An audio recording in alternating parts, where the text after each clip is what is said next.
7 Yoga Mistakes that Increase Your Risk of Injury. People practice yoga for reasons ranging from stress management to physical conditioning to spiritual connection. But all three goals can be sidelined by an injury sustained on the mat. Even among physically fit practitioners, shoulders, hips, lower backs, and knees are all vulnerable if yoga isn't practiced with consistent and mindful care and attention, and it's more common than you'd think. A national survey published in the International Journal of Yoga says that 60% of Ashtanga Vinyasa yoga practitioners reported an injury that persisted for a month or more. But injury isn't an inevitable part of yoga practice. Avoiding these 7 common yoga mistakes can help keep you strong and healthy, both on and off the mat. Mistake: you think harder poses are better poses. Instagram feeds that feature friends performing stunning, complex yoga poses on beaches or mountaintops are inspiring, but they can reinforce the view that harder is better in yoga, says Jennifer Hudak, a registered yoga teacher in Rochester, New York. Sometimes it's a competitive thing, but sometimes it's that people think that there's something magical about the poses, and if they can only wedge themselves into lotus, they'll be a real yogi. Remember, she says, that the best pose is the one your body enjoys and can safely practice. All poses work for all bodies. It's never about the pose, it's about how you feel.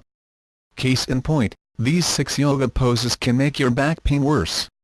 Mistake: you privilege flexibility over strength. Yoga is not only or even primarily about getting a good stretch. Hudak sees too many students whose bodies are alive, but who lack the strength necessary to maintain proper alignment in poses, putting them at risk for injury. Instead of having the stretch by diving or flopping over into overextended, imbalanced forward bends, for example, people who have very open hamstrings should focus on poses that strengthen their glutes, hamstrings, and hips. Then, says Hudak, in poses that stretch the hamstrings, students can engage their muscles while slowly coming into their bends. Mistake: you're forgetting to breathe. Ideally, breathwork is a constant in yoga practice, not a distinct activity done at the beginning and end of class. Breathing fully and mindfully while doing physical poses does more than relax the mind. It reduces the stimulating impact of the nervous system on the muscles. We often arrive on our mats in a fight or flight response, which manifests itself through shallow breathing and tight muscles, says Abby Heilman, a yoga teacher based in North Carolina. Deep breathing, especially if you make your exhales longer than your inhales, oxygenates your blood and triggers a relaxation response that helps muscles move smoothly, and with far lower risk of injury. Mistake: you push through pain. Oh, pain, no gain may be the 4 most harmful words ever spoken in yoga or life, for that matter.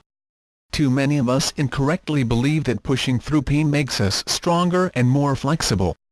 Heilman often cites the yogic concept of ahimsa, a Sanskrit word meaning non-violence, when she sees her students clenching their jaws or holding their breath in pain.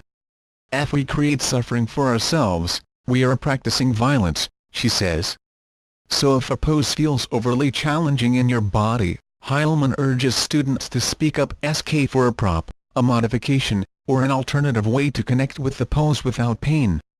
Mistake: you don't use enough props. For some reason, students tend to view props as a sign of weakness, says Heilman. But coming into poses with the support of belts, bolsters, blocks, or blankets is actually a tried and true way to help your body find alignment, strength, and, as you develop in your practice, a deeper experience of each pose. In her classes, Heilman demonstrates poses using props as a way of encouraging students to ditch their view that props are mere crutches. Supported with props, her students' bodies are protected from injury, and they are able to get more out of their practice. Mistake: you're too goal-oriented. Being in a pose is, naturally, a high priority in yoga practice. But, says Gail Konop, a yoga teacher and the founder of the People's Yoga Collective in Madison, Wisconsin, students often rush the process of coming into the pose, putting themselves at risk of injury to their joints and muscles. Turning your attention inward. Here are no mirrors in Konop's studio. For this reason, it'll help cultivate the patience and attention required to work toward a pose that is appropriate and beneficial for your body. Advancing in yoga is like grass growing, she says, you can't force it. Mistake: Your distraction is a scourge of modern society. He constant swirl of it, I forget to and am I good enough, and had if thoughts tug at your attention even on the mat.